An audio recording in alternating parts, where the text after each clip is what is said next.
আসসালামু আলাইকুম ওয়া রাহমাতুল্লাহি ওয়া বারাকাতুহু আলহামদুলিল্লাহ ওয়াসসালাতু ওয়াসসালামু আলা রাসূলিল্লাহ ওয়া আলা আলিহি ওয়া আসহাবিহি আজমাইন قال الله عز وجل في القرآن الحكيم أعوذ بالله من الشيطان الرجيم بسم الله الرحمن الرحيم إنما المؤمنون الذين إذا ذكر الله وجلت قلوبهم وإذا تليت عليهم آياته زادتهم إيمانا وعلى ربهم يتوكلون صدقت يا رب العالمين সুপ্রিয় দর্শক মণ্ডলী আল্লাহ রাব্বুল কারীমের শুকরিয়া আদায় করে আপনাদের সকলকে সাদর আমন্ত্রণ জানিয়ে আমরা আজকে শুরু করতে যাচ্ছি আল্লাহ পাকের হুকুম রাসূল আকরাম সাল্লাল্লাহু আলাইহি সাল্লামের তরিকার উপরে চলতে গিয়ে আল্লাহ তাআলা আমাদেরকে পবিত্র কোরআন হাকিমের মাধ্যমে রাসূল আকরাম সাল্লাল্লাহু আলাইহি সাল্লামের মাধ্যমে যে দায়িত্ব দিয়েছেন তা হলো দাওয়াত, অর্থাৎ দাওয়াত ইলাল্লাহ, আল্লাহ পাকের দিকে মানুষদেরকে আহ্বান করা, শরীয়তের দিকে আহ্বান করা।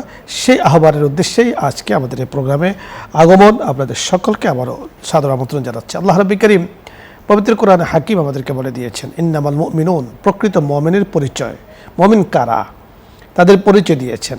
প্রকৃত মুমিনের ভয়ে হৃদয়ে আল্লাহ তাআলার ভয় সবসময় প্রকম্পিত হতে থাকে।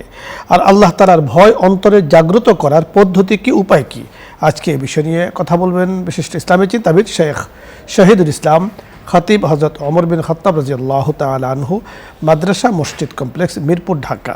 সাথে আছে আমজাদ হোসেন হেলালি। আসসালামু আলাইকুম ওয়া রাহমাতুল্লাহি ওয়া বারাকাতুহু। ওয়া আলাইকুম আসসালাম ওয়া রাহমাতুল্লাহ। শেখ, আজকে আমাদের এই প্রোগ্রামে আপনাকে ধন্যবাদ, স্বাগত জানাচ্ছি আপনাকে। আজকে আমরা যে বিষয়টি আপনার থেকে শুনবো তা হলো, আমরা তো আসলে প্রকৃত মুমিন হতে চাই, মানুষের কাছে ইসলামের সঠিক কথাগুলো আমরা পৌঁছে দিতে চাই। তার জন্য কিন্তু আমাদের এই আয়োজন, চমৎকার এই আয়োজন। তো আল্লাহ পাকের ভয় অন্তরে কীভাবে একজন মানুষ জাগ্রত করবে, একজন মুমিন জাগ্রত করবে, আপনার কাছে এ সম্পর্কে বিস্তারিত আলোচনা শুনবো। আলহামদুলিল্লাহি রাব্বিল আলামিন ওয়াসসালাতু ওয়াসসালামু আলা আশরাফিল আমবিয়া ওয়াল মুরসালিন, আম্মা বাদ। ক্বালা নবিয়্যু সাল্লাল্লাহু আলাইহি ওয়াসাল্লাম আকসিরু যিকরা হাযিমিল লাযাতিল মাউত আও কামা ক্বালা নবিয়্যু আলাইহি সাল্লাতু ওয়াসসালাম। ওয়া সাল্লাল্লাহু তাআলা আলা খায়রি খালকিহি মুহাম্মাদিন ওয়া আলিহি ওয়া আসহাবিহি আজমাইন। রব্বি কারীমের দরবারে শুকর আদায় করছি আলহামদুলিল্লাহ, সুন্দর একটা অনুষ্ঠানে বসার জন্য। আল্লাহ তাআলা আমাদেরকে কথাগুলো বুঝার, আমল করার তৌফিক দান করুন, আমিন। আজকের আমাদের যে আলোচ্য বিষয় খুব সুন্দর একটি টপিকস। আল্লাহ পাকের ভয় যতক্ষণ পর্যন্ত মুমিনের অন্তরে আসবে না, ততক্ষণ পর্যন্ত সে খাঁটি মুমিন হতে পারবে না। আল্লাহ তাআলা এই মর্মে কোরআনে বিভিন্ন জায়গায় বলেছেন যে ওয়াত্তাকুল্লাহ, আল্লাহকে ভয় করো, আল্লাহকে ভয় করো। তো আল্লাহর ভয় আসার বিভিন্ন মাধ্যম, সেটা হচ্ছে এক নম্বরে যেটা আমাদেরকে প্রভাবিত করে সেটা হচ্ছে যে আমরা দুনিয়াতে এক সময় ছিলাম না, এখন আছি, আবার ভবিষ্যতে থাকব না। যে আমরা কবরস্থানে গেলেও দেখি যে আমাদের পূর্বপুরুষ যারা আছে সবাই সেখানে সমাধিত, সবাই সেখানে শুয়ে আছে। তো আমরাও সেই ঠিকানা, সেই গন্তব্যে আমরা একদিন চলে যাব। এই জন্য রসুল বলছে আকসিরু যিকরা হাযিমিল লাযাতিল মাউত, তোমরা মৌতের স্মরণ বেশি করে করো, কারণ মৌতের মোরাকাবা বেশি করে করো। মৌত সম্পর্কে বলা হয়েছে ইজা জা আজালুহুম লা ইস্তাখিরুনা সাআতাও ওয়া লা ইস্তাকদিমুন। মৌত এমন এক জিনিস, যখন আসবে, কখন আসবে সেটা কেউই জানে না, কিন্তু যখন আসবে, যেখানে আসবে সেখানেই সেটার সংমিশ্রণ ঘটবে, সেখানেই সে তাকে আল্লাহর ডাকে সাড়া দিয়ে চলে যেতে হবে। আমরা কিছুক্ষণ আগেও একজন শুনলাম যে সে বাথরুমে সে গ্যাসে দগ্ধ হয়ে মারা গেছে। বিমানেও মানুষ মারা যায়, তারপরে নৌকাতে মানুষ মারা যায়। অর্থাৎ যার আজাল যেখানে আসবে, যার মৌত যেখানে হবে, সেখানেই তাকে যেতে হবে। এই জন্য কবি বলছেন দুসিজ আদমিরা কাসাদ বার এবার একে আবেদানা দিগার খাকে কুর। এই জন্য আমরা মৌতের মোরাকাবা করব সকাল বিকাল অথবা 24 ঘন্টার মধ্যে একবার, যে এখন এই মুহূর্তে যদি আমার মৌত চলে আসে, তাহলে যদি আমার ইবাদত কম হয়ে থাকে, আমার নামাজ কাজা হয়ে থাকে, আমার মিথ্যা বলা হয়ে থাকে, আমার সুদ খাওয়া হয়ে থাকে, ঘুষ খাওয়া হয়ে থাকে, তখন আমি আল্লাহ পাকের কাছে কি জবাব দিব, আল্লাহ পাকের কাছে আমি কি হিসাব দিব। এই জন্য মৌতকে বেশি বেশি করে স্মরণ করা, যে আমাকে মৃত্যুবরণ করতেই হবে। আমরা বুঝতে পেরেছি আল্লাহর ভয় হৃদয়ে স্থাপন করার জন্য, হৃদয়ে আনার জন্য, অর্থাৎ মওতের স্মরণ অনেক বড় একটি মাধ্যম আল্লাহর ভয় মুমিনের অন্তরে জাগ্রত করার উপায়। আপনি চমৎকার বলেছেন। দর্শক মণ্ডলী, আমরা সূরাতুল আনফালের দিকে একটু তাকাবো। সূরাতুল আনফালে আল্লাহ তাআলা কি বলেছেন? ইরশাদ হচ্ছে সূরাতুল আনফালের 2 নম্বর আয়াত। আল্লাহ তাআলা বলছেন, মুমিন তো তারাই যাদের সামনে আল্লাহকে স্মরণ করা হলে, যাদের সামনে আল্লাহ পাকের দ্বীনের, কোরআনের, শরীয়তের আলোচনা হলে তাদের হৃদয় ভীত হয়, তাদের অন্তরটা ভয়ে প্রকম্পিত হতে থাকে, কাঁপতে থাকে। যখন তাদের সামনে তার আয়াতসমূহ পড়া হয়, যখন তাদের সামনে আল্লাহ পাকের আয়াতসমূহ, কোরআনের আয়াতসমূহ পড়া হয়, তখন তা তাদের ঈমানের উন্নতি সাধন করে, তাদের ঈমানকে আরও বাড়িয়ে দেয় এবং তাদের প্রতিপালকের উপর তাদের ভরসা তারা করে। দেখুন, 3টি বিষয় এখানে বড় চমৎকারভাবে আল্লাহ তাআলা আমাদেরকে বুঝিয়েছেন। কোরআনে কারীমের তেলাওয়াত অত্যন্ত জরুরি আল্লাহ পাকের ভয় অন্তরে আসার জন্য। একমাত্র উপায়। আরেকটি উপায় হলো যে আল্লাহ পাকের উপর ভরসা বান্দার, ব্যক্তির যখন আসবে, তখন তার ভেতরে আল্লাহ পাকের ভয় জাগ্রত হবে। 3 নম্বর, আল্লাহ তাআলা এই সূরারই 3 নম্বর আয়াতে বলেছেন, আল্লাযীনা ইয়াকিমুনাস সালাতা, যারা নামাজ পড়ে। 4 নম্বর, ওমিম্মা রাযাকনাহুম ইউনফিকুন, যারা আল্লাহ পাকের দেয়া সম্পদ আল্লাহ পাকের রাস্তায় খরচ করে। আল্লাহ রাব্বুল কারীম তাদের সম্পর্কে বলেছেন, উলাইকা হুমুল মুমিনুনা হাক্কা, এরাই প্রকৃত মুমিন। সুবহানাল্লাহ, উলাইকা হুমুল মুমিনুনা হাক্কা, তারাই প্রকৃত মুমিন। তাদের জন্য তাদের প্রতিপালকের কাছে রয়েছে উচ্চ মর্যাদা, ক্ষমা এবং সম্মানজনক রিজিক। সুবহানাল্লাহ। দর্শক মণ্ডলী, আল্লাহ রাব্বুল কারীম আমাদেরকে প্রকৃত মুমিন হওয়ার তৌফিক দান করুন। আমিন। আমাদের মুহতারাম আমাদেরকে এই বিষয়গুলো বলেছেন যে প্রকৃত মুমিন যিনি হবেন, তার ভিতরে আল্লাহ পাকের ভয় আসবে। আল্লাহ পাকের ভয় যখন আসবে, তখন তিনি জাগ্রত অবস্থায়, ঘুমন্ত অবস্থায়, সর্ব অবস্থায় শরীয়তের গণ্ডির ভেতরে থাকবেন, শরীয়তের গণ্ডির বাহিরে কখনো যাবেন না। কারণ আল্লাহ তাআলার ভয় যখন আসবে, মনে করবে যে আমি যেদার দেখতা হো ওদার তোহিত, মাওলা আমি যেদিকে তাকাই সেদিকে আপনাকে দেখতে পাই, যেখানে যাই সেখানে আমি আপনাকে দেখতে পাই। সুবহানাল্লাহ। একজন মুমিনের ভেতরে এমন চাওয়া, এমন উদ্দেশ্য, এমন বিশ্বাস থাকা উচিত। দর্শক মণ্ডলী, আলোচ্য বিষয় নিয়ে যদি আপনাদের কোনো প্রশ্ন থাকে, কোনো কিছু জানার থাকে, ইসলামের কোনো কিছু জানার প্রয়োজন হয়, মাসলা মাসাইল সম্পর্কিত, আপনি প্রশ্ন করুন, আমরা চেষ্টা করব কথা বলার জন্য। প্রথমে যিনি আছেন, আসসালামু আলাইকুম ওয়া রাহমাতুল্লাহ। দর্শক নাম বলে পরিচয় দিয়ে প্রশ্ন করুন। আসসালামু আলাইকুম।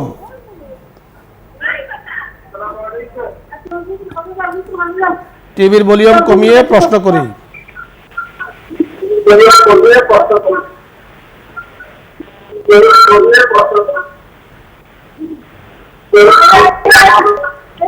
আপনি বাড়িয়ে রেখেছেন টিভি, ধন্যবাদ। পরে দর্শক, আসসালামু আলাইকুম।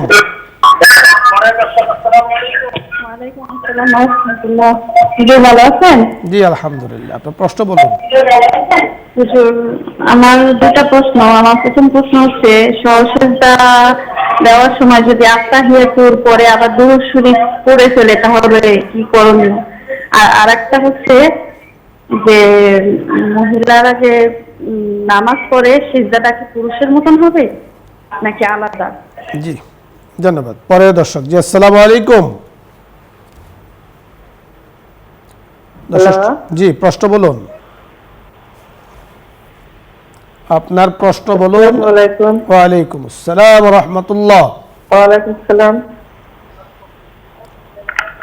আপনার প্রশ্ন বলুন। হুজুর, আমি রংপুর থেকে বলছি। জি জি বলুন। আমার 2টা প্রশ্ন। একটা হলো যে ফরজ নামাজ কায়দা হলে কিভাবে করতে হবে, আর দ্বিতীয় প্রশ্ন বলুন। দ্বিতীয় প্রশ্ন যে আল্লাহুম্মা মাগফিরলি হামদিনি ওয়া আফিনি আফিনি, এইটা ফজিলত কি, এই বিষয়ে আমি জানতে চাই। জি ধন্যবাদ। পরে দর্শক, জি আসসালামু আলাইকুম ওয়া রাহমাতুল্লাহ।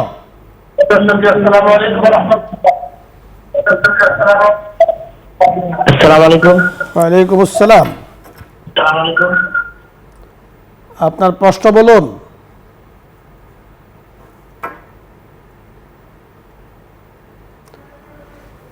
সম্ভবত আপনি কানেকশন পাচ্ছেন না। এরপরে দর্শক, আসসালামু আলাইকুম।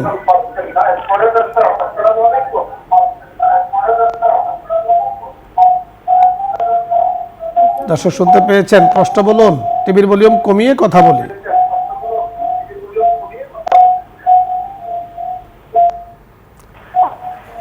জি, আসসালামু আলাইকুম ওয়া রাহমাতুল্লাহ। কানেকশন। আসসালামু আলাইকুম। জি, ওয়ালাইকুম আসসালাম। জি হুজুর, আমার একটা প্রশ্ন। বলুন। প্রশ্নটা হচ্ছে, আমি যখন গর্ভাবস্থায় ছিলাম তখন আমার স্বামী বলছিল যে যদি আমার মেয়ে সন্তান হয় তাহলে আমি মাদ্রাসায় পড়াবো, কিন্তু উনি এটা বলে নাই যে মেয়ে সন্তান হোক বা ছেলে সন্তান হোক আমি মাদ্রাসায় পড়াবো। সেই ক্ষেত্রে ভাগ্যক্রমে আমাদের ছেলে সন্তান হয়েছে, তাকে কি বাধ্যতামূলক আমাদেরকে মাদ্রাসায় পড়াইতে হবে? জি, ধন্যবাদ। এরপরে দর্শক, আসসালামু আলাইকুম।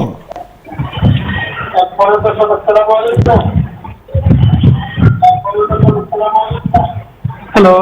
জি, আপনি প্রশ্ন বলুন। হ্যালো হুজুর। জি, বলুন। হ্যাঁ, আমার জিজ্ঞাসা ছিল যে কোনো ফরজ নামাজ কাজা হয়ে গেলে সেক্ষেত্রে যেমন মাগরিবের নামাজ আমরা জুড়ে পড়তে হয়, সূরা তেলাওয়াত জুড়ে পাঠ করতে হয়, যদি কাজা হয়ে যায় সেক্ষেত্রে কি তেলাওয়াত করে পড়তে হবে? জি, আমরা বুঝতে পেরেছি। ধন্যবাদ দর্শক মণ্ডলী। অনেকগুলো প্রশ্ন আমরা পেয়েছি। সময় থাকলে আবারও আপনাদের কাছে আসবো ইনশাআল্লাহ, প্রশ্নের উত্তর নিয়ে কথা বলবো। প্রথম যে প্রশ্নটি করেছেন, সিজদায়ে সাহু মধ্যে যদি আত্তাহিয়াত ও দুরূদ শরীফ পড়ে ফেলেন তাহলে কি করণীয়? সেজদায়ে সাহুতে আত্তাহিয়াত ও দুরূদ শরীফ পড়ে ফেললে, অর্থাৎ সিজদায়ে সাহু দিতে হয় প্রথম বৈঠকে, শেষ বৈঠকে। হ্যাঁ, যদি আত্তাহিয়াত মানে পরে শুধু আত্তাহিয়াত পরে সেজদায়ে সাহু দিতে হয়। এখন যদি আত্তাহিয়াতুর সাথে আরও দুরূদ শরীফ, দোয়া মাসুরা পড়ে ফেলে মনে হয়ে গেলে তো সাথে সাথে আবার সেজদায়ে সাহু দিয়ে দিবে, দিয়ে আবার আত্তাহিয়াত দুরূদ শরীফ। কথায় আমরা আপনাকে বোঝাতে চাই যে সিজদায়ে সাহু কেন দিতে হয়। ফরজ নামাজের মধ্যে বা সুন্নাত যে কোনো নামাজের মধ্যে যদি কোনো ওয়াজিব ছুটে যায় তাহলে আপনাকে সাহু সিজদা দিতে হবে। আপনি প্রথম বৈঠকে আত্তাহিয়াতু পড়ে ফেলেছেন এবং দুরূদ শরীফ পড়ে ফেলেছেন, আপনাকে শেষ বৈঠকে সাহু সিজদা দিতে হবে। সাহু সিজদা দেওয়ার পরে আত্তাহিয়াতু থেকে আবার আপনাকে শুরু করতে হবে। আত্তাহিয়াতু, দুরূদ শরীফ, দোয়া মাসুরা পড়ে আপনি সালাম ফিরাবেন। পুরুষ আরেকটি প্রশ্ন করেছেন যে মহিলাদের যে সেজদা, এই সেজদা কিভাবে দেবেন? পুরুষের মতো দেবেন নাকি আলাদা? হ্যাঁ, আমাদের বলতে একটা লম্বা প্রশ্ন। মানে আমাদের আহনাব যারা আছে, যা অথবা মাজহাব যারা আছে, তাদের বহু হাদিস দ্বারা প্রমাণ যে মেয়েদের নামাজ এবং পুরুষের নামাজের মধ্যে পার্থক্য আছে। মেয়েরা গুটিয়ে আমাদেরকে যেভাবে শিক্ষা দেওয়া হয়েছে সেভাবে গুটিয়ে জোরসোর হয়ে সেজদা করবে, পুরুষের সেজদার মতো নয়। এক কথায় পুরুষ এবং মহিলাদের নামাজের ভেতরে এক জায়গায় আছে এক, অন্য জায়গায় আছে ভিন্ন। এক কোন জায়গায়? এক হলো নামাজের সংখ্যা, নামাজের সিজদা, নামাজের রুকু, কিয়াম, এই জায়গাতে নারী পুরুষের সমান। কিন্তু আদায়ের পদ্ধতিতে বেশ কম আছে। পুরুষ যেভাবে দাঁড়াবে মহিলা সেভাবে দাঁড়াবে না, পুরুষ যেভাবে রুকু করবে মহিলা সেভাবে রুকু করবে না, পুরুষ যেভাবে সিজদা করবে মহিলা সেভাবে সিজদা করবে না। পুরুষ একটু খুলে একটু স্বাভাবিকভাবে দাঁড়িয়ে করবে, মহিলারা গুছিয়ে একটু জড়সড় হয়ে তারা দাঁড়াবে। যেহেতু সৃষ্টিগত পার্থক্য রয়েছে, এই জন্য আল্লাহ রাব্বুল কারীমের হুকুম সালাত আদায় করতে গেলেও সেখানেও একটা পার্থক্য কিন্তু আপনাকে রাখতে হবে। ফরজ নামাজ কাজা তো করতে হবে। আরেকজন প্রশ্ন করেছেন যে ফরজের কাজা কিভাবে করতে হয়। যেই নামাজের আপনি নামাজ আদায় করেছেন, অর্থাৎ আদার আওয়াজ ছিল ঠিক হুবহু তাই আপনি কাজা করবেন। এখানে এরকম নয় যে ফজরের নামাজ 2 রাকাত, কাজা করতে গেলে আপনি 3 রাকাত আদায় করবেন, এরকম না। যা ছুটেছে তাই আপনি কাজা করবেন। আরেকটি প্রশ্ন করেছেন, আল্লাহুম্মা গফিরলি, একটা দোয়া বলেছেন, এই দোয়ার ফজিলত কি? আসলে এই দোয়ার ফজিলত তো আপনি বলেছেন যে আল্লাহ আপনি আমাকে মাফ করে দিন, আল্লাহ আমাকে রিজিক দান করেন, আমাকে ক্ষমা দান করেন। আল্লাহ তাআলার কাছে এই দোয়াটা নিয়মিত পাঠ করা, আল্লাহ তাআলা চাইলে ইনশাআল্লাহ আমাদেরকে মাফ করে দিবেন। আরেকটি প্রশ্ন করেছেন, স্বামী সন্তান যখন গর্ভে ছিল, স্বামী বলেছে যে যদি সন্তান মেয়ে হয় তাহলে তাকে মাদ্রাসায় পড়াবে, কিন্তু এখন ছেলে সন্তান হয়েছে, কি করণীয়? এখানে কথাটা দুইভাবে হতে পারে। এক নম্বর হচ্ছে উনি তো নিয়ত করছিল বা শর্ত করছিল বা মান্যত করছিল, যেটাই হোক, এক নম্বরে তার মান্যত হয় নাই। দুই নম্বরের কথা হচ্ছে যে বেসিক এলেম শিক্ষা দেওয়া বাচ্চাদের উপরে মা বাবার দায়িত্ব। এখন বেসিক এলেমটা শিক্ষা তার দিতে হবে, এরপরে তাকে যেই লাইনে সে পড়াশোনা করাইতে পারে। তবে মাদ্রাসাতে পড়াইতে পারলে তো সে ভালো। হাদিস শরীফের মধ্যে আছে, নেক্সট সন্তান রেখে গেলে তার জন্য সদকা জারিয়া হবে। হ্যাঁ, মাদ্রাসায় পড়ানো বলতে আসলে নিয়ত, যেমনটা আপনি বলেছেন, নিয়ত যদি করে তাহলে নিয়তের খেলাপ করলে আল্লাহ তাআলার কাছে ক্ষমা চাবেন। মান্যত করলে তো যদি মান্যত হয়েই যায় তো মান্যত পূরণ করতে হবে। মান্যত যদি করে থাকেন, এখন আপনার স্বামী ভালো বলতে পারবেন উনি কি মান্যত করেছেন আর নিয়ত করেছেন। আর ছেলেই তো হয়েছে, মেয়ে হয় নাই। মেয়ের কথা বলছেন? হ্যাঁ, মেয়ের কথা বলেছেন মেয়ে হলে মাদ্রাসা পড়াবেন, হয়েছে ছেলে, তাহলে মান্যত এখানে পুরো হয় নাই। আর মান্যত করেছেন কিনা এই জন্য ওনার সাথে একটু আলোচনা করে বিষয়টি সিদ্ধান্ত নিতে হবে। আর একটি প্রশ্ন করেছেন, ফরজ নামাজ যদি ছুটে যায়, সিররি নামাজ ছুটে গিয়েছে, অর্থাৎ মাগরিবের নামাজ বা জেহরি নামাজ ছুটে গিয়েছে, তো যখন উনি কাজা করবেন তখন কিভাবে কাজা করবেন? হ্যাঁ, এটা দুই রকমের মাসালায় আছে। যেগুলা মানে যেমন মাগরিব, এশা, ফজর, এগুলো চাইলে সে জুড়ে পড়তে পারে, আর চাইলে সে আস্তেও পড়তে পারে। আর যেগুলো আস্তের নামাজ সেগুলো তো আস্তেই পড়বে। অর্থাৎ কাজা আদায় করতে গিয়ে আবার শাহেখ যে বোঝাতে চেয়েছেন, যেভাবে আপনি নামাজের হুকুম যা ছিল আদায়ের সময় যা ঠিক কাজার সময় তাই আপনি করবেন। যদি আপনি আস্তেও পড়েন এত কোনো সমস্যা নেই, যেহেতু মুনফারিদের অর্থাৎ একা নামাজ আপনি আদায় করছেন। ধন্যবাদ। পরে দর্শক জি, আসসালামু আলাইকুম। দর্শক শুনতে পেয়েছেন? প্রশ্ন বলুন। জি হুজুর, আসসালামু আলাইকুম। ওয়ালাইকুম আসসালাম। হুজুর, আমার দুটো কোশ্চেন। বলুন। প্রথম কোশ্চেন হচ্ছে, হুজুর আমার বাবা মারা গিয়েছে, 4 মাস হয়েছে, তো সে অনেক কাজা নামাজ পড়তে পারেনি, তার কি কাফারা দিতে হবে কিনা? আর দ্বিতীয় কোশ্চেন হলো, হুজুর আমরা তো অনেক কাজা হয়ে গেছে আমাদের অনেক নামাজ, সেক্ষেত্রে নামাজটা কি মানে যখন আমরা নামাজ তার আগে কি কাজা উঠায় নামাজ পড়বো, নাকি যে কোনো সময় কাজা পড়া যাবে? ধন্যবাদ, আপনি শুনতে থাকুন, আমরা কথা বলছি। প্রথম প্রশ্নটি বুঝতে পেরেছেন, বাবা ইন্তেকাল করেছেন। জি, আসলে ওই নামাজের কাফারা বলতে তো কিছু না। একটা কথা আছে যে মানে সদকায়ে ফিতর পরিমাণে এক এক ওয়াক্ত দিয়ে দিবে। আসলে এটা না, আসলে তার জন্য যদি নামাজ ছুটে থাকে তার জন্য মানে সাধ্য অনুযায়ী প্রচুর দান খয়রাত করতে থাকে। ধন্যবাদ শাহেখ, আপনি বড় চমৎকার বলেছেন। আমরা এখানে একটু ব্যাখ্যা করে বলবো। যদি আপনার বাবার হুঁশ থেকে থাকে, হুঁশ দুটো বিষয়, একটি হলো একদিন বা একদিনের বেশি ওনার হুঁশ ছিল না, বেহুশ ছিলেন, জীবিত ছিলেন, তাহলে নামাজের কাফারা দিতে হবে না। আর যদি বাস্তবিক অর্থে ওনার হুঁশ থাকে কিন্তু নামাজ আদায় করেননি, তাহলে তো তার কাফারা দিতে হবে, জরুর বিজরুর তাকে কাফারা দিতে হবে। কাফারা হিসাব তো শাহেকে বলেছেন যে কাফারা হিসাব হলো যে এক ওয়াক্ত নামাজের জন্য, অর্থাৎ এক ফজর, এক জোহর নামাজের জন্য এক একটা সদকায়ে ফিতর আপনাকে দিতে হবে। তার মানে দৈনিক আপনি 6 ওয়াক্ত নামাজ ধরবেন, বেতের সহ ধরে হিসাব করে যত ওয়াক্ত ছুটেছে অত ওয়াক্ত কাফারা দিয়া আল্লাহ তাআলার কাছে ক্ষমা চাবেন এবং সাদাকা করতে হবে। আরেকটি বিষয় বলেছেন যে নামাজ আপনার বা আমাদের নামাজ ছুটে গিয়েছে, কাজা উঠিয়ে আদায় করবেন নাকি কি করবেন শেখ?